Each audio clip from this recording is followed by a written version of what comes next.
The church was so quiet I could hear my own heartbeat.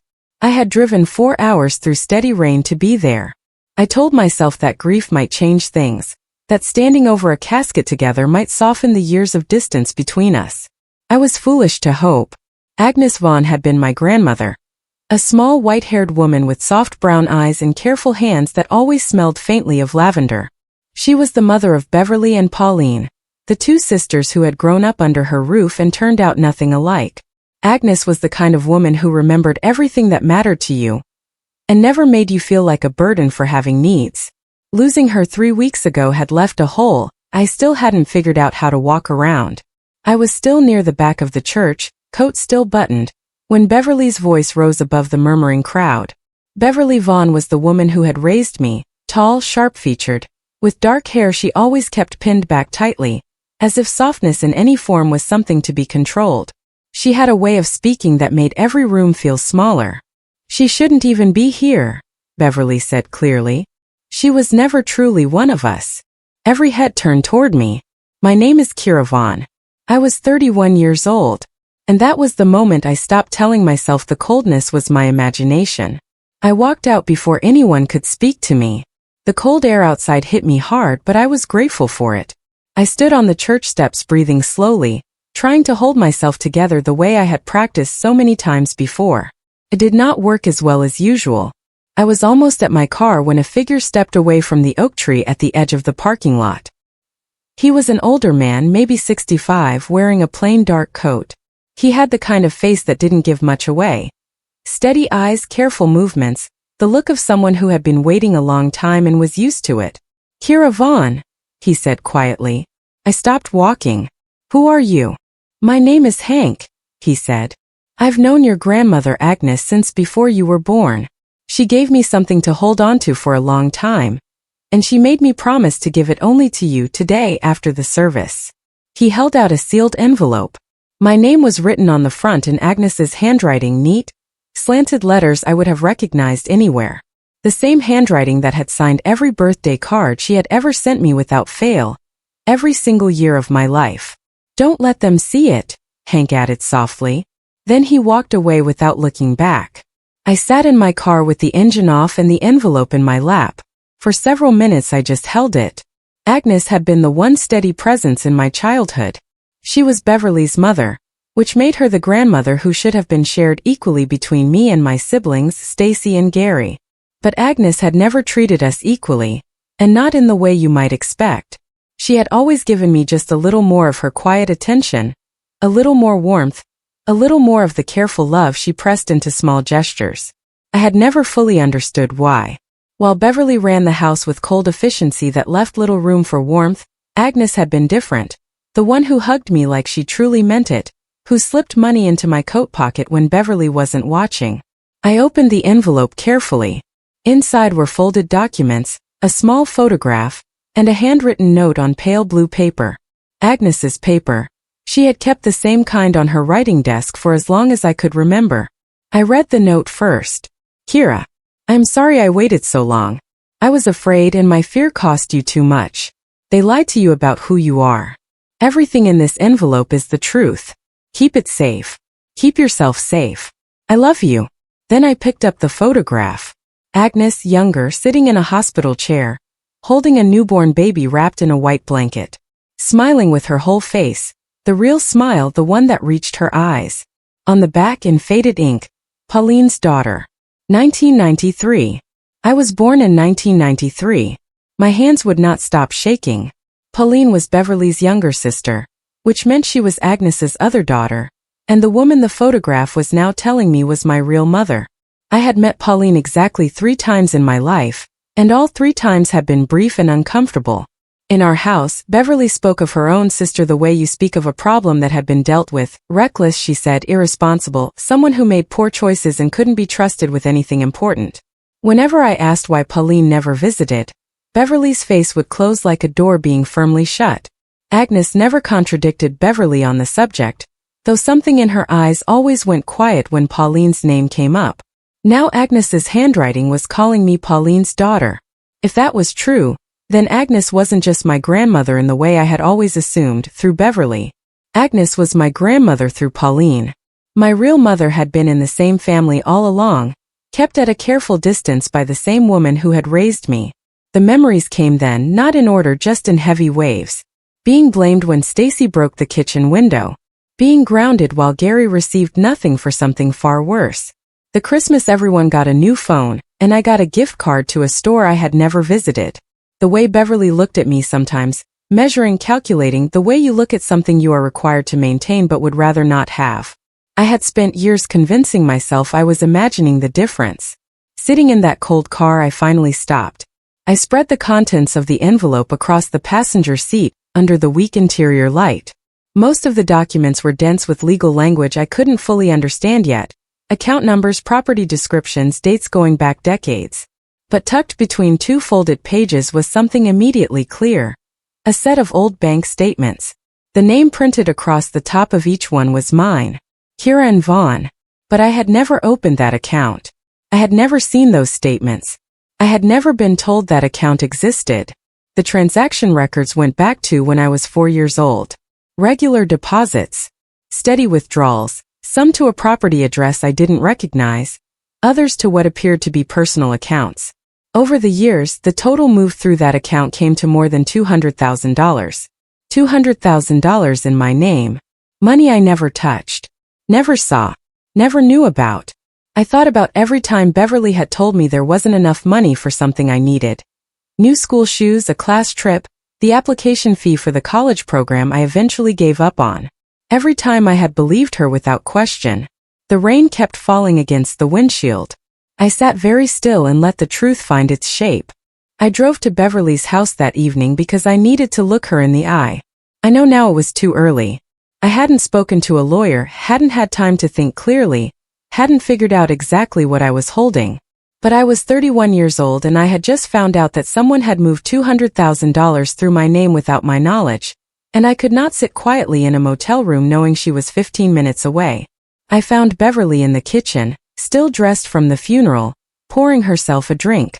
She looked exactly as she always did, composed, unhurried, her dark hair still pinned back neatly despite the long day. Nothing about her suggested grief. Nothing ever really did with Beverly. "I need to talk to you," I said. "About the bank accounts. About the envelope Agnes left me." She didn't flinch. She didn't go pale. She just turned and looked at me with that flat, familiar expression I had known my entire life. The look that said she had already decided how this conversation was going to end. "You always were dramatic, Kira," she said. Then she set her glass down and added quietly, "You should stop digging. No denial. No confusion. No explanation. Just a warning." That told me everything I needed to know about whether any of it was real. I did not stop digging. 2 days after the funeral, I drove to the county records office in the town where I was born. I asked for a certified copy of my birth certificate. Not the one Beverly kept filed in a folder at home, but an official copy pulled directly from the original records. The woman at the desk took my ID, typed for a moment, then paused. "There's a notation here," she said carefully. The certificate on file was amended. The original and the amended version are both archived. She looked up. "Would you like both?" I said yes. The amended certificate listed Beverly as my mother. That was the version I had seen my entire life. The version Beverly had presumably placed in that home folder herself. The version that had shaped everything I thought I knew about where I came from. The original certificate, filed at the time of my birth, listed someone else entirely. Not Beverly. Pauline. And in the space marked father, a name I had never heard, James Arthur Collier. Followed by a small administrative note. Deceased. October 1992. 2 months before I was born, my father had died. I had lived 31 years on this earth without knowing his name, without knowing he had ever existed, without knowing there was a man who had loved my mother and planned to raise me and never got the chance. I stood at that counter while the clerk asked me twice whether I was all right. I told her I was fine. I was not fine. But something inside me had shifted from confusion into something sharper and clearer, and I held on to that as I walked back to my car. It took me 4 days to find Pauline. She was living in a small town about 90 miles east, quiet streets, low buildings, the kind of place that doesn't ask many questions. I found her address through an old contact, drove out on a Tuesday morning, and knocked on her door without calling ahead. I was afraid that if I gave her warning, she would disappear before I arrived. She opened the door, and when she saw my face, her own did something complicated and painful that she couldn't hide. Pauline was smaller than Beverly, softer in her features, with tired eyes that carried something long and heavy in them. She looked like a woman who had been quietly grieving something for a very long time. "Kira," she said. Just my name. Like she had practiced saying it and still wasn't sure she had the right. "You know who I am," I said. It wasn't a question. She stepped back to let me in without another word. Her living room was small and very tidy. She sat down across from me and pressed both hands flat on her knees, as if she needed something solid to hold on to. "I'm sorry," she said, before I asked anything at all. "You were never supposed to live that way. Beverly took you." I tried to stop her and I couldn't. Her voice broke at the edges. "You were never supposed to find out like this." Pauline talked for nearly 2 hours. She told me about James Collier first, and I was glad she did.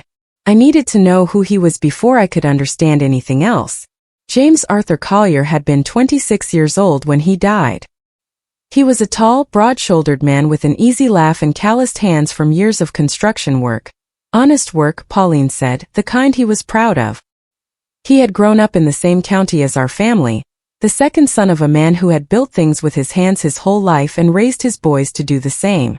James had met Pauline at a church fundraiser when they were both 24. He had asked her 3 times if she wanted to dance before she finally said yes. He had been saving money to buy a small house.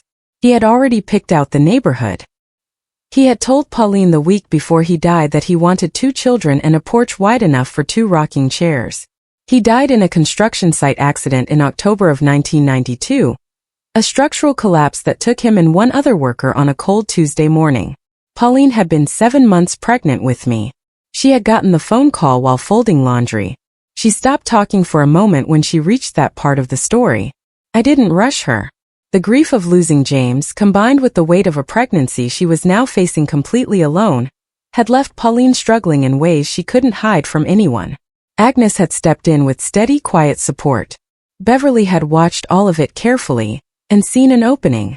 The rest of the story I already knew. Beverly had offered to take me temporarily, just until Pauline recovered. That temporary arrangement had become permanent. By the time I was 2, the birth certificate had been quietly amended and James Collier's name had been buried along with everything else. I sat with everything Pauline told me for a long time after I left her house. The death of my father, a man named James Collier whom I had never known existed until today, explained everything Beverly had needed in order to move. Pauline had been young, grieving, financially unstable, and without the one person who had been her anchor. She had been the easiest kind of target. Someone with everything to lose and no one strong enough beside her to push back. Beverly hadn't stepped in out of family loyalty or concern. She had stepped in because the timing was perfect. And once she had me, she had a reason to stay close to everything Agnes had designated for Pauline's child. For me, the trust couldn't be touched directly without legal exposure. So Beverly had found other ways, opening accounts in my name, using my identity for transactions I never authorized, moving money through my name for decades while telling me there was never enough. Beverly needed me dependent, insecure, and without resources of my own. Because if I ever became confident enough, stable enough, or curious enough to start asking the right questions, I might find the trust. She hadn't raised me out of any form of love. She had kept me close because keeping me powerless was the only way to protect what she had taken. I kept coming back to Agnes in my mind. She had known all of it, about Pauline, about my father James, about the birth certificate, about the accounts Beverly had run through my name for years. She had known, and she had not told me while she was alive. I wanted to be angry at her for that. For a few days I was. But then I thought about the Agnes I had actually known. Not an abstract grandmother, but that specific woman. The one who called on my birthday before anyone else did. Who always made sure there was a gift under the tree at Christmas with my name on it that was genuinely chosen. Who slipped money into my coat pocket every time Beverly's back was turned. Who hugged me the way Beverly never once did. Like I was someone worth holding on to. Agnes had been caught between 2 daughters. She had made a mistake trusting Beverly's promise that the arrangement was temporary, And by the time she understood how permanent Beverly intended it to be, the legal groundwork was already laid. Beverly had threatened to cut off Agnes's access to Stacy and Gary's children if Agnes ever spoke. She had used Agnes's love as a weapon to keep her silent. Agnes had stayed quiet to protect what she could, and when she knew she was running out of time, she had found the one move Beverly couldn't block. Hank. The envelope. The truth sealed and waiting. Her final act made with everything she had left. The documents in the envelope included a business card. It was old, the corners soft from years of storage, but the name was still clear. Stuart Calloway, estate attorney. I called the number the next morning, parked outside the motel I had been staying in. Coffee going cold in the cup holder. Stuart answered on the third ring. When I told him my name, there was a brief pause, just long enough to tell me he had been expecting this call for some time. Kira Vaughn, he said. I've been waiting to hear from you. He explained that Agnes had come to him years ago, quietly, without Beverly's knowledge. She had not been able to undo the legal steps Beverly had already taken, but she had done everything in her power to protect what remained untouched. There was a trust account established in my name, set up originally by my grandfather and carefully reaffirmed by Agnes before her death. It had been designated specifically for Pauline's child, for me, and Agnes had made absolutely sure the legal language protecting it was airtight. Beverly had never been able to access it directly. It had sat untouched for over 30 years. I asked Stuart to repeat himself before I fully believed what he was telling me. Stuart sent me the full documents within the week. I sat at the small desk in my motel room and read through everything twice. The trust had been established in 1991, when my grandfather died. Agnes had formally amended it when Pauline became pregnant, designating the funds specifically for Pauline's firstborn child. Accounting, Stuart noted, for the fact that James Collier had already passed and Pauline would be raising the child alone. Agnes had thought ahead. She had tried to protect us both. Beverly had managed to access the secondary accounts, ones she had opened in my name over the years and used without my knowledge. But the main trust carried legal protections she could not get around without creating a trail too obvious to survive. So she had left it alone and counted on me never finding out it existed. Stuart confirmed the trust was intact, untouched. The funds had grown steadily over 30 years. It was mine. Legally, clearly, fully mine. I closed the folder and sat in the quiet of that small room for a long time. I thought about my father, James Collier, who had died before he ever got to hold me. I thought about Pauline, alone and grieving, handing me over to a sister she trusted. I thought about Agnes, quietly protecting what she could from a distance. The feeling of finally knowing the full truth was so unfamiliar, I didn't know what to do with it at first. I did not call Beverly. I did not contact Stacy or Gary, or send a letter, or drive back to confront anyone. Instead, I went completely quiet. I stopped returning Beverly's occasional calls. I moved out of the motel and into a small apartment in a different city. Nothing dramatic, just a change of address I shared with no one from that world. From the outside, I probably looked like someone who had accepted defeat. A woman who had been publicly humiliated at her grandmother's funeral and decided to disappear without a fight. That was exactly what I wanted them to think. Stuart advised patience. He explained that the financial manipulation Beverly had carried out using my identity was serious enough to build a strong legal case around, but that it required time and careful documentation to do properly. Beverly was methodical. Dismantling what she had built required the same quality. I understood patience in a way I hadn't before. I had spent 31 years waiting for a family to love me the way families are supposed to. That waiting had been passive and painful and had produced nothing. This waiting was different. This waiting had direction and purpose and a lawyer working steadily on my behalf. I let them believe I had given up. I had not given up at all. With Stuart's guidance, I accessed the trust for the first time. I want to be honest about what that felt like. It wasn't immediate happiness or relief. It was stranger and quieter than that.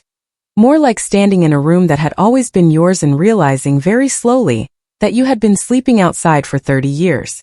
My father James had never gotten to provide for me the way he had planned, but my grandfather's trust, protected by Agnes and kept safe by Stuart, had done something close to what James might have wanted if he had lived. It had waited for me. Patiently and completely it had waited. I enrolled in an accounting program at a local college. Given everything I had been through, understanding money, how it moved, where it could be hidden, how it could be protected, felt like knowledge I genuinely needed. I also worked with a financial counselor who helped me understand what I had and how to manage it carefully. For the first time in my adult life, I could pay my rent without anxiety. I could make plans that stretched further than the next 2 weeks. None of it erased what had been taken from me. Nothing could give me back 31 years. But it gave me something I had never had before, ground that was solid and mine. I was no longer just surviving. I was beginning very quietly to rise. About 6 months after the funeral, Beverly called me. I almost let it go to voicemail.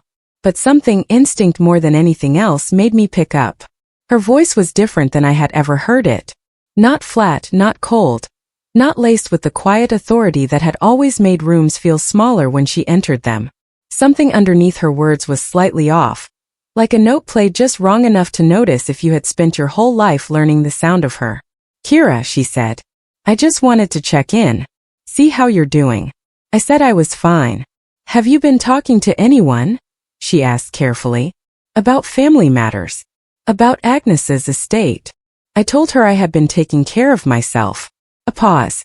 "I just want you to know," she continued, "that whatever Agnes might have told you, whatever she put in that envelope, these things can be complicated. People's memories aren't always reliable. Agnes had been sharp-minded right up until the very end. Beverly knew that as well as I did. She also knew that Agnes had kept meticulous records with Stuart for years. I thanked her for calling and ended the conversation. Beverly had spent 31 years holding all the power in every room I had ever shared with her. She was scared now that I allowed myself one small, quiet moment to sit with that before moving on. Stuart called me 2 weeks later with the contained energy of someone who had been working hard and found something significant. "The picture is getting clearer," he said. He had been working alongside a forensic accountant to trace every transaction connected to the accounts Beverly had opened in my name. What they were uncovering was larger than I had initially understood. It was not just one account totaling $200,000. There were 3 separate accounts, opened at different points in my life, each used for a different purpose. Property taxes on a house Beverly owned outright. Business expenses for a company registered under a name I had never heard. Loan payments on a vehicle I had never sat inside. Beverly had used my identity the way some people use a spare key, quietly, routinely, without much concern about consequences, because she had never once expected consequences to arrive. When Stuart laid the full picture out, the total across all 3 accounts came to just under $380,000. I held the phone and said nothing for a long moment. Then I thought about James Collier, my father, who had never gotten a single day with me. I thought about Pauline, grieving and alone, signing papers she trusted would be temporary. I thought about Agnes, watching all of it and doing what she could. I told Stuart to keep going. Whatever he needed from me, I would provide it. Stacy called me on a Wednesday evening, which was unusual enough to make me cautious before I even answered. We had never been close. Growing up, Stacy had been Beverly's mirror, same sharpness, same cool way of looking at people, same habit of making you feel like you were always being evaluated. She had enjoyed my disadvantage without ever commenting on it directly. Her tone now was careful in a way I didn't recognize from her. "Hey," she said. "You kind of disappeared. I wanted to check in." "I've been busy," I said. "I heard you've been in contact with someone about Agnes's estate." I didn't ask how she had heard that. I said only that I was making sure everything was handled properly. A pause. "Kira, whatever you think happened, it's complicated. Beverly did a lot for you. She raised you." "She did," I agreed. "So maybe some things are better left where they are." I told her I would think about it. Then I ended the call. Gary left a voicemail 3 days later. His message was shorter but carried the same careful, probing quality. Neither of them mentioned Pauline. Neither of them mentioned my father's name. Neither of them was worried about me. They were worried about themselves. I noticed that clearly and without any surprise at all. Stuart filed the first formal legal documents 9 months after the funeral. I was not present for any of it, and I didn't need to be. That was the particular strength of working through proper legal channels instead of through confrontations and raised voices. I didn't have to appear. I didn't have to argue.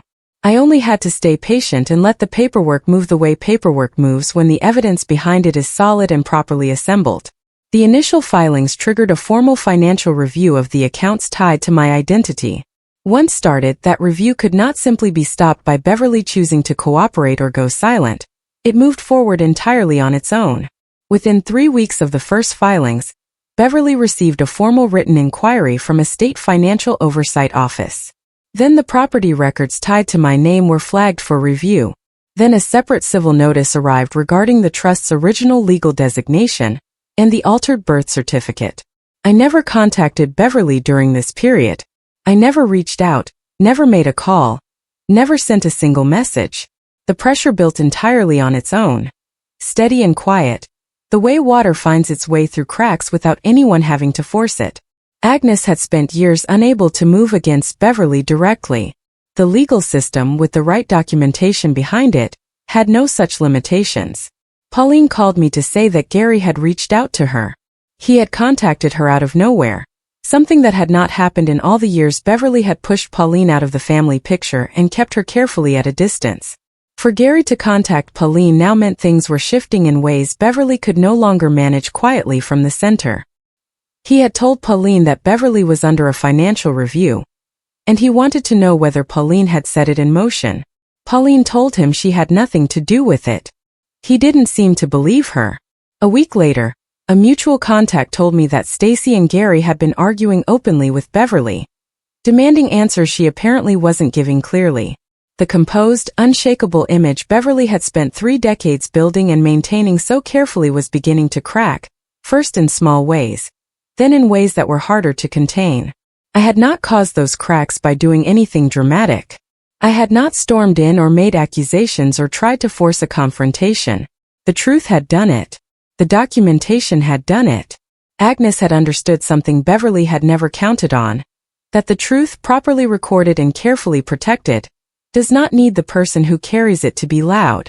It only needs the right moment to be released. The story became public on a Thursday morning. A journalist who had been tracking property records and financial filings in the county connected several flagged documents back to Beverly's name. The article ran online first, careful, factual, detailed. Not a dramatic headline, but the kind of thorough local reporting that other outlets tend to pick up and follow. Financial misconduct, identity misuse, fraudulent amendments to legal documents, an altered birth certificate filed in 1993. Within a week, 2 regional news outlets had published their own versions of the story. Beverly's name was in all of them. The company accounts were in them. The altered birth certificate and the timeline of falsified documents were in them. The existence of a trust designated for a child Beverly had taken in and kept deliberately uninformed was in them. It was no longer something that could be quietly managed or explained away over a family dinner. It had become a matter of public record, the kind that follows a person and doesn't let go. I read the first article early in the morning with a cup of coffee in my apartment. I thought about Agnes pressing that envelope into Hank's hands and asking him to wait for the right day. I thought about how long she had carried the weight of what she knew. The truth had been buried for 31 years. It had finally found its way to the surface. Beverly called me the same evening the second article ran. I answered. I'm not entirely sure why. Maybe I simply needed to hear it for myself. She sounded nothing like the woman who had stood in that church and cut me down in front of a room full of people without flinching. The sharp, controlled voice I had feared my entire childhood was gone. What was left was smaller and unsteady, and nothing like the Beverly who had pinned her hair back every morning and moved through the world like someone who had never been challenged in her life. Kira, she said, this has gotten out of hand. I need you to understand I did what I thought was best. For all of us. Your mother wasn't capable. Someone had to step up. I let her finish. We can fix this, she continued. Quietly, between family. If you talk to your lawyer and ask him to step back, we can work through this together.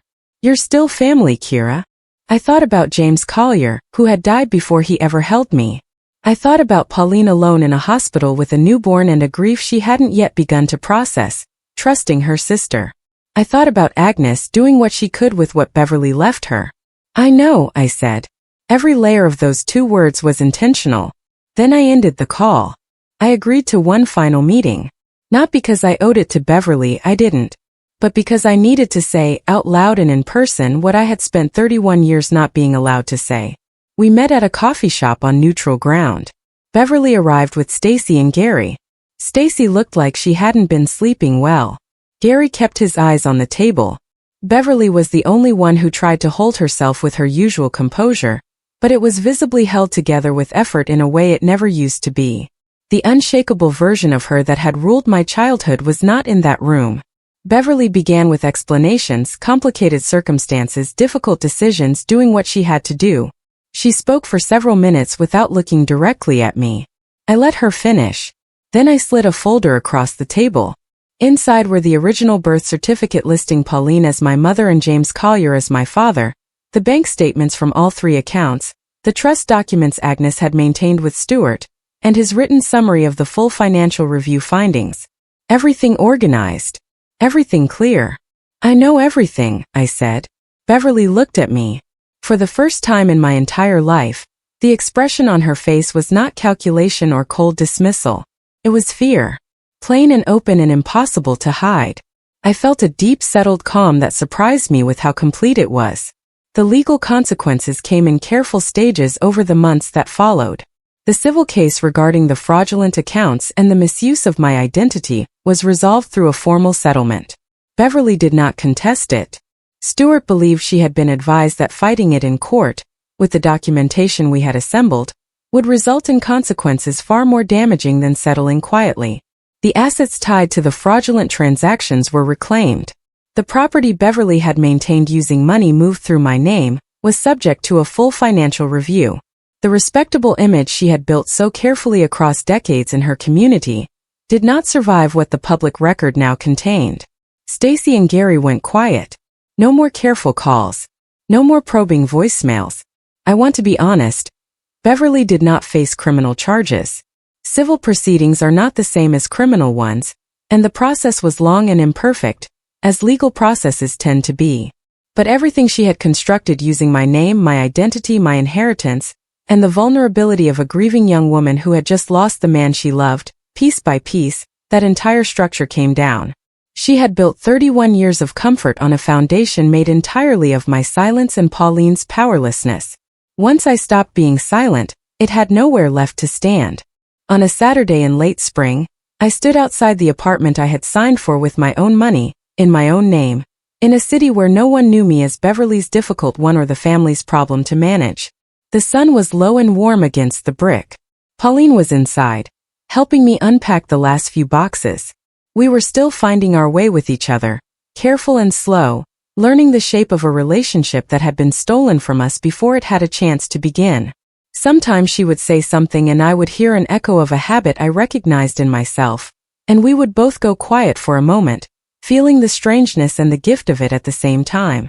I thought about Agnes, that small white-haired woman with lavender-scented hands, who had done what she could with what Beverly left her, and who had never stopped trying right up until the very end. I thought about James Arthur Collier, a tall man with calloused hands and an easy laugh, who had picked out a neighborhood and dreamed about a porch wide enough for 2 rocking chairs. He had wanted to be my father in every sense of the word, and a Tuesday morning in October had taken that from both of us before it ever began. I did not know him. I would never know him the way a daughter should. But I carried his name now in the original document, the real record, the true one, and I had found a photograph Pauline kept of him in a small wooden box, broad-shouldered, grinning at whoever was behind the camera, squinting slightly in the sun. I had put a copy of it in a frame and it was sitting in one of the boxes Pauline was unpacking right now, waiting to find a wall in a home that was finally mine. He never got his porch or his 2 rocking chairs, but his daughter got her life back. I hoped, in whatever way the dead can know such things, that counted for something. I thought about the little girl who had stood at the back of every family celebration, always slightly outside the circle, always wondering quietly what she had done wrong. She had done nothing wrong. She had simply been born into something that frightened the wrong people. Beverly had kept me small so she could stay comfortable. Agnes had carried a painful secret so I could one day be free. James had loved a woman and planned a future, and left behind a child he never got to hold. In the end, the love of all 3 of them, imperfect, complicated, and real, had found its way to me. My name. My story. My life. I was never the family's shame. I was the truth they were never strong enough to face.